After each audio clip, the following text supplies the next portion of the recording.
Welcome to this Verdict with Senator Ted Cruz. Ben Ferguson with you. It's so nice to have you with us. And Senator, there has been a lot that has happened in this country dealing with people that have come into this country unvetted.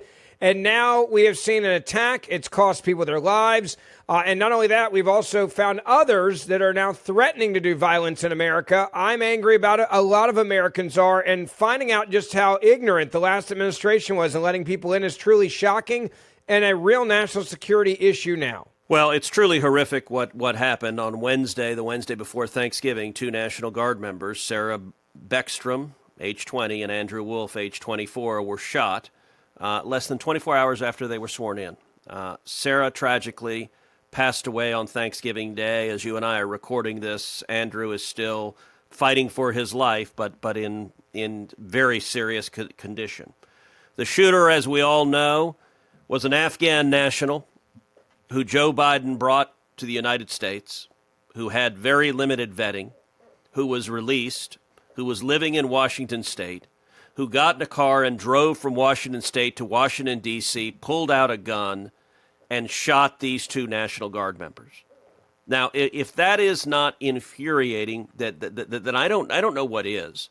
And in particular, Ben, some of us, including the two of us, including the Verdict podcast, have been predicting this was going to happen for more than 4 years. When Joe Biden began doing this, when Joe Biden began bringing in thousands upon thousands of unvetted Afghan nationals, just bringing in people who were in a war-torn country where radical Islamic terrorism is rife and engaging in little to no vetting, this was sadly the predictable and the predicted outcome. They also lied about it. And that's something else that I think people need to understand is they tried to act like this was no big deal early on, Senator, that we were vetting, and they flat out lied to the American people because they were trying to cover for the disastrous exit of Afghanistan. Well, that's exactly right. And if you remember, the exit of Afghanistan was when the Biden presidency began to collapse. The Biden presidency was extremely political, and their poll numbers dropped 10 points when it was an utter disaster. They pulled out of Afghanistan. If you remember, they pulled out. They wanted to be out by September 11th, the 20th anniversary of September 11th. And so they ordered the troops out with no level of competence, no level. The military told them, look, we need sufficient troop levels to at least do the evacuation. We need sufficient troop levels to have a secure evacuation at Bagram Airfield that we had spent billions of dollars building. It was safe. It was secure. If you wanted to do an evacuation, it was the right place to do it from. But the Biden political operatives said, no, we want the number down to 2,500 troops by a date certain. And so they abandoned Bagram. They just gave it to the Taliban. They did the evacuation out of Kabul National Airport, which is in the middle of a dense urban area, and tragically resulted in 13 servicemen and women being murdered because of those decisions. And the incompetence and the ideology, and understand it was both. It was incompetence, to be sure, but it was also ideology that they refused to recognize. This is an administration that refused to recognize radical Islamic terrorism exists. And so we saw the images of planes taking off in Kabul with people clinging to the tires and trying to get into the wheel wells, the panic, the terror, the chaos, the death. And politically, the Biden administration, that was the turning point. After that, they began shipping in thousands and tens of thousands and even hundreds of thousands of Afghans. And because ideologically they don't acknowledge radical Islamic terrorism as a threat, they didn't vet them. They just said, hey, the more people we bring into this country who hate America, the more people are going to vote Democrat. That's the only justification. It's like ignorance and ideology plus a long-term political objective. And we've seen it. We've seen it with the Somali invasion in Minnesota and the tragedies that are unfolding there. We've seen it with the radicalization of places like Dearborn, Michigan, and we've seen it with the Afghans. And this is something I have been screaming from the ramparts and fighting from day one. And what happened in D.C. is infuriating. And those two National Guardsmen did not need to be shot. And this is the result of idiotic policies from the Biden-Harris administration. Yeah, the frustrating part about this is another disaster the Trump administration has inherited. And so how do we clean it up? We're going to talk about that in a moment. But before we do that, I want to talk to you about your cell phone provider. How would you like to know that you're saving money every month, you're getting unbelievable service, and on top of that, Every single month when you pay your bill, you're actually giving back to conservative causes that fight for your First, your Second Amendment rights, the rights of unborn children, and for our men and women in uniform, our veterans, our wounded warriors, our fallen soldiers, and supporting their families. Well, every month when I pay my bill to Patriot Mobile, that's exactly what happens. And so often, it's just the truth. The matter of the fact is there's a lot of companies out there that actually fight against our values. So why give them your cash and support them when they're fighting against what you believe in? Big Mobile gives massive donations to Democratic causes, candidates, and radical organizations that fight against everything we believe in. Well, switch to Patriot Mobile, and you'll know that with every text you send and with every call you make, you're making a difference, because about 5% of your bill every month goes back to support conservative causes. Now, you may ask a question about coverage. It's not a problem. I literally flew to Israel. I was in Gaza, and my phone worked. If you're worried about coverage, you don't need to be. Patriot Mobile is the only one of the carriers out there that offers premium coverage as the main carriers, but they give you multiple options. In fact, you can even have two phone numbers on the same line. They offer unlimited data plans, mobile hotspots, international roaming, just like when I was in Israel, and so much more. And switching has never been easier. You can activate in minutes from your home or your office, and you can keep your same number, keep your phone, or upgrade. So what are you waiting on? And let me give you a free month of service as well. PatriotMobile.com/verdict. That's PatriotMobile.com/verdict or 972-PATRIOT. Use the promo code VERDICT for a free month of service. That's PatriotMobile.com/verdict. Promo code VERDICT, and you'll get a free month of service today. All right, so Senator, let's go back to what we were talking about before, and let's really do a reset of the warnings, the fact that the Biden administration was warned about this turning into what it is now. It's costing people their lives. And there were quite a few that listened to this show that knew we were sounding the alarm, not because we wanted to be right, but because this was a national security issue and we saw it happening before our very eyes. No, that's exactly right. We're going to put up, for those of you who are watching the podcast on YouTube, we're going to put up a tweet that I sent out in August of 2021, and I'll read you the tweet. It says, touring the Donna Anna camp at Fort Bliss this morning, where Biden administration plans to house 10,000 Afghan refugees. We should rescue Afghans who've assisted the U.S. military, but they should go to a neutral and safe third country. They should not come to the U.S. without a full security vetting. So, look, there were Afghans what was during the date of that? Wait. What was the date of that? I want to make sure people understand how much we knew this was going to be a problem. Okay, so it was August 27th, 2021.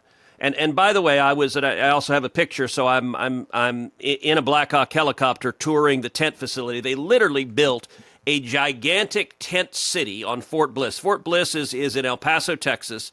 It is a massive military base, and they built a tent city to house 10,000 Afghans. Now, there was very little security. They didn't know who was coming in. They didn't know how they would leave. They didn't know if they could leave. If they were terrorists, they could literally hail an Uber, leave, and go wherever they wanted. It was insanity. And listen, during the war in Afghanistan, there were Afghans who made courageous decisions to help the U.S. government. And I think it's wrong and immoral to just leave them to be murdered by the Taliban. So I think we had an obligation to do something. Amen. But there are a lot of options short of bringing them to America. There are a whole bunch of Muslim countries in the Middle East where they would not pose the same terror threat that they pose here. And a perfectly reasonable approach would be, we're going to set up refugee camps with our allies throughout the Middle East, move those refugees there, and for those that pass a vigorous screening test, it is possible some of them might come to the United States, but only after we were absolutely certain that there was not a risk of a terror attack like we saw. By the way, you and I talked about this. I knew several people that worked, that fought for our country in Afghanistan, and they said their most frustrating aspect of the pullout was the U.S. was almost like they were playing a numbers game. Well, we got out 5,000 or 10,000 or 20,000, and they said their interpreters were being hunted down. People that helped American soldiers were being hunted down. They weren't actually pulling out the people that deserved to be pulled out. It was just a numbers game after the disaster to try to make it go away. No, that's exactly right. They were both over-inclusive and under-inclusive. In other words, they were missing people who really had been allies of the United States because there was no serious process to identify who had risked their lives, who was at real danger of persecution and murder. And they were also just they were waving people in. I want you to listen to this cross-examination that I did of Tony Blinken, then the Secretary of State, at the time. Give a listen on this topic. But I want to ask you flat out, did the State Department give the Taliban a list or multiple lists of Americans and or Afghans that we wanted out? Those reports and the idea that we would do anything to endanger our citizens or anyone else at a time when we were trying to save their lives is flat out wrong. Let me. So just like a yes or no, did you give them? Let me be very clear, Senator, if I may, please. Thank you. In limited instances where we were seeking to get a bus or a group of people through a checkpoint, we gave a manifest to the people at the checkpoint to demonstrate that those people were expected. Roughly how many names were on the list you gave? Doesn't matter because they all... Dozens, hundreds, thousands. Give us some order of magnitude. This happened in a handful of situations where to Dozens? get through... So is it your testimony it wasn't hundreds? I want to understand, did you give them thousands of names? No, we did not. Okay, hundreds? Not going to put a number on it, but it was, again... Why not? This is a hearing to discover how many names and how many of those individuals you gave the Taliban the name to have been targeted for torture or murder. Senator, by definition, these were in limited instances with a bus or a group of people to get them through a checkpoint. They got through the checkpoint. So not only did you fail to evacuate Americans and green card holders who were there, but you also brought in tens of thousands of Afghans who had wholly inadequate vetting, bringing many of them to the United States. And one of the things that has done is that has brought in a humanitarian crisis to America. Child marriage and domestic abuse, tragically, are widespread in Afghanistan. According to the World Health Organization, more than half of the women in Afghanistan are married as child brides, and 90% of women are subject to domestic abuse. 90%. On August 27th, according to public reports, you distributed internal documentation highlighting numerous instances in intake centers of sexual abuse in which much older grown Afghan males appeared with children, young children, claimed they were their brides, claimed they were their wives. And the document said the State Department urgently requested guidance. That was your word, urgently. Subsequently, the Department of Homeland Security said that it showed the desperation of families, that they were willing to give little girls to grown men to be subject to sexual abuse and child wives. My question is as follows. Did you receive that urgent guidance? How many children have been subject to sexual abuse? What have you done to rescue young children from illegal and abusive relationships after being brought to America by the State Department? Across the entire government, everyone involved in the evacuation effort, whether it's at a transit point in one of the countries that we negotiated with, whether it's here in the United States at Dulles or Philadelphia or the military bases, we have all of our officers at extreme vigilance to look for and to deal with any cases or concerns that arise. Did you receive the urgent guidance, and how many child brides have you seen? I don't know the specific guidance you're referring to. I'm happy to look at it. So is there not urgency to discover if children are being abused? Absolutely. Time of the senator has expired. We could detect and deal with any cases, and there have been, to my knowledge, a limited number of cases where we have separated people because we were concerned that they were. How many? The cases I'm aware of, a handful. I think it's a really important point here, Senator, that we are now dealing with the reality of the situation, and that is this was more than just a national security threat. This was a threat to so many American citizens, not just terrorism. It's also what you just described there. Yeah, and look, this is related. We have covered on Verdict before the incredible epidemic of child rapes from Pakistanis in the United Kingdom, and the United Kingdom's turning a blind eye to this pattern, this massive challenge of young children, young girls being raped tragically in Afghanistan. That is also a very real problem. The statistics on child brides are horrifying. 90% of women reported to have been subject to domestic abuse. And understand, when the Taliban was taking over in Afghanistan, there were families that were desperate. And so they would have a little girl, a 7, 8, 9-year-old girl that they would give to a grown man who was getting on a plane and say, here, take her as your wife to get her out of here. And that little girl would then be raped for the rest of her life. And the Biden State Department, they knew it was going on. But they didn't act to stop it. And understand, this is ideology at play. Many of those who manned the Biden administration were alums of the Obama administration. Under the Obama administration, I chaired a hearing because the Obama White House had sent out a written guidance to the Department of Homeland Security to purge, and they used the word purge, any reference to radical Islam or the Muslim Brotherhood or jihad. And as a result, DHS either edited or deleted more than 800 of their records, erasing references to radical Islam, Muslim Brotherhood, jihad. And you know what? And then miraculously later on, when you had a terror attack, they'd say, well, we have no record that this is connected to radical Islam. It's like, well, because you had a purge and you deleted all the records, ideologically, those same left-wing ideologues that were in the Obama administration, they went forward to the Biden administration. And so it's a reason why, if they've got people who are American allies, you heard Tony Blinken say, oh, yeah, well, we would give lists of them to the Taliban. What could possibly be wrong? Yeah.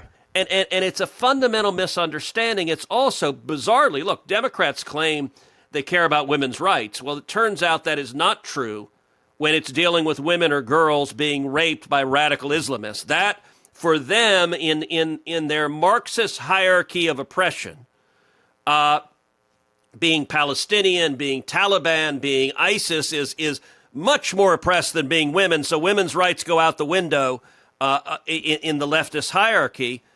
But it's not just the child brides and the humanitarian victims from Afghanistan. It is the very real risk of terror attacks here. I want to play this podcast, Verdict, in September of 2021. Here's what we were covering on Verdict in September 21.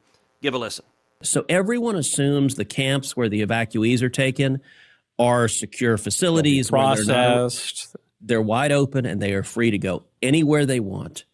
And the Biden administration apparently doesn't care if these are adult men with little girls who they are sexually assaulting. The vetting is so half-assed that there is a very real risk that if even one or two jihadis are in the mix, that we could see a suicide bomb like we saw in Afghanistan, but in an American mall or restaurant. If they're letting people hop on these planes who have been convicted of crimes in the United States, surely the vetting is not top notch. And it's not as though they're only going to Fort Bliss. They're going all around the country. By the way, it's spot on. They're going all around the country. Fast forward to literally what we're dealing with now in this administration, where they're like, well, okay, yeah, we had this attack, and oh, there's another guy that was talking about wanting to do another attack. But hey, at least we can somehow Jedi mind trick you into believing that somehow this is Donald Trump's fault, because that's what the media did at first. And I think you got to connect these dots here, Senator. The media is trying to say that these National Guardsmen that shot, one of them has died as the time we are doing this. It happened, they're trying to say, because of Donald Trump rewriting the history and the warnings going back to, as we just played there, from September of 2021 on this exact thing happening in reality. Yeah, at the same time, I wrote an op-ed in Fox News where I said, unfortunately, I believe we will see American blood spilled because of these foolish mistakes. And I went on to say, the truth is that the Taliban doesn't want to be welcomed into the community of civilized nations. They are vicious terrorists who want to kill us. Unfortunately, because of the catastrophic mistakes the Biden administration made in Afghanistan, we are much more at risk for deadly attacks by the Taliban or al-Qaeda, which Pentagon officials estimate could regroup in Afghanistan in the next year or two. It's a disgrace, and the fault lies directly with President Joe Biden and his administration. This was obvious at the time. And look, you heard on that clip in September 21, I'm talking about seeing the Donna Anna tent facility. I when I showed up there, I was like, well, are there any fences around it? No. Is there any barrier? They're like, no, this is not a prison facility. And it was a 1-star general who was taking me around in the helicopter. And I'm like, well, what happens? You're saying anyone can leave? He's like, yeah, they're not detained. This is we're just offering them housing. Think of this like an apartment complex. They can stay here if they want, or if they want to go somewhere else, they can go somewhere else. And I disappear. Yeah. And I asked the Army, are y'all doing any vetting here? They said, no. The State Department does that in Afghanistan. So it's all done before they get there. So they got 10,000 people there, and who knows where they went? They don't keep a record of them. They don't ask where do you go. I mean, that's part of the infuriating problem that the Biden administration invited into this country Islamists, terrorists who explicitly want to murder us. And by the way, you know what is unbelievable is the shooting in D.C. was one of 2 Afghans who were arrested this week for threatening violence. Another one happened in Texas. Here's one report from Breitbart. An Afghan national admitted to the United States under President Biden's Operation Allies Welcome Resettlement Program was arrested this week after posting a TikTok video in which he appeared to be building a bomb and referenced Fort Worth as a target, according to the Department of Homeland Security. Department of Homeland Security Assistant Secretary Tricia McLaughlin reported the arrest of Mohammed Dawood Al-Okazeh, saying he allegedly posted a video on TikTok threatening to blow up a building in Fort Worth, Texas, with a bomb. The Texas Department of Public Safety and the FBI Joint Terrorism Task Force teamed up to make the arrest on charges of making terroristic threats. This is happening, and by the way, it continues to be. Al-Okazeh is an Afghan national who was pardoned into the United States by the Biden administration. His arrest came one day prior to the vicious attack on 2 West Virginia National Guard soldiers in Washington, D.C. by another Afghan national. This pattern, when you let people in, you don't vet them, this violence and this terrorism is predictable. And you had a combination of, A, for 4 years, an open southern border, so any Hamas or Hezbollah or other terrorists could come in through the southern border. But By the way, B... let's pause there for a second, because you just brought up something I was going to ask you in a moment. Let's just do it now. You combine what we're witnessing now with what you just mentioned, Senator, at the southern border. Yeah. We knew for a fact that people on the terrorist watch list were coming across our southern border, the same border that when Texas tried to secure it, the federal government said, no, we're going to use forklifts to raise up the barbed wire to let more people in. We have that on video. We talked about that on Verdict. They knew that people were getting on the terrorist watch list, people that wanted to kill Americans. They knew there was a real threat of sleeper cells in this country coming from multiple places around the world. And there still is. Al-Shabaab, exactly, still is. And you combine that with this, and you sit there and you go, basically they said, look, we know people are going to die, but we want an open border. We know terrorists are coming in. We know they're on the watch list. We know we're catching some of them. There's a lot of gotaways that we don't catch. This is just the cost of doing business. There will be human carnage of American citizens, the abuse of children, the rape of children, the sex trafficking of children. There will be murderers and all sorts of people in this country. We know that. It's worth it to flood America with illegal immigrants. That was a calculated decision they made. It was, and the two occurred simultaneously. So on the one hand, they're opening the southern border and letting anyone come in. But on the other hand, they're affirmatively flying tens of thousands of Afghans. And by the way, we don't have any firm numbers in terms of how many they brought in. In terms of vetting, you don't have anyone from the Biden administration saying, oh, yeah, we thoroughly vetted this guy before we brought him here, because their view was there was nothing to vet. If they're bringing a 50-year-old dude with an 8-year-old girl that he says is his wife, that shows you how utterly incompetent the vetting is, that they just didn't care. Ideologically, they believed, well, their culture, apparently it's okay to rape little girls. And so they certainly were not asking, engaging in the serious vetting. And it's difficult. Look, one of the problems with vetting a place like Afghanistan is there are limited records. And so that's not an easy task. In my view, unless you can conclusively determine that this person is not a terror threat, we should not be bringing them to America. And so, but the Biden administration, I don't believe, was even trying to vet them in any serious way. They were just bringing in numbers because this was all about politics rather than the substance of keeping America safe. Yeah, Senator, there's also, let's go back in time and just remind people of what happened in this country last year. It deals with Rashid Tlaib, the radicals of the left, and we're going to play that for you in a moment. But before we do that, I got to tell you about an amazing opportunity for all of you that listen to Verdict, and it is to take some amazing classes from Hillsdale College right now for free. They have over 40 different classes that they are offering to Verdict listeners. I'm going to say it again, for free. These are classes like on the Book of Genesis or on the Constitution. It is truly incredible what they're offering. And there's so much confusion in the world today that it can be hard to find clarity and truth. And that is also why Hillsdale College has got a new mini-series on colonial America. It's offering a powerful reminder that the first Americans were searching for the same things. They believed faith and reason and revealed God's design for the world. And the understanding became the foundation of their courage and our freedom. It's an amazing look at the ideas that still hold us together today. And the new Hillsdale College mini-series on colonial America offers a fresh way to think about Thanksgiving as well. Beyond the food and the political debates, it reminds us what we should truly be thankful for this holiday season: our freedom, our prosperity, and our faith. So combine that with the 40 free online courses on C.S. Lewis, courses on the Book of Genesis, the rise and fall of the Roman Republic, and the Constitution. You can learn more now than ever before, and it will not cost you a dime. This is a way for me to say thank you to you guys listening, and you can take these classes at your own pace. So go right now to hillsdale.edu/verdict to enroll. There's no cost. It's easy to get started. That's hillsdale.edu/verdict to enroll for free. hillsdale.edu/verdict to enroll right now.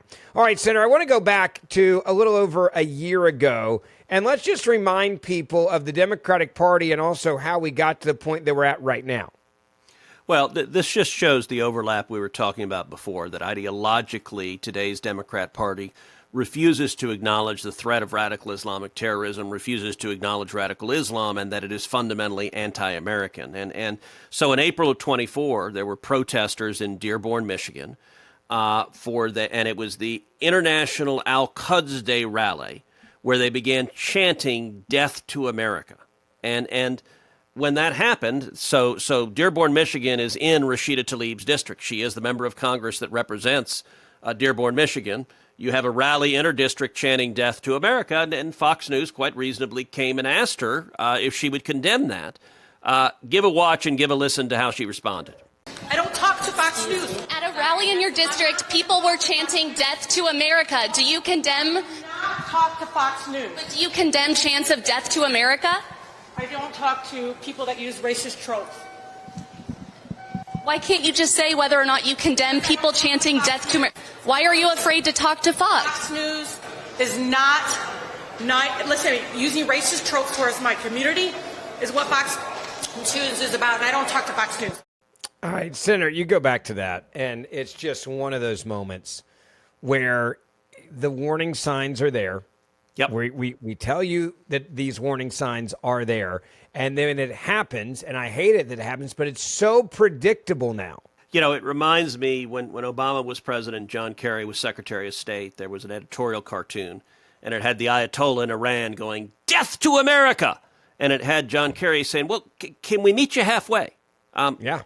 That's the ideological incoherence.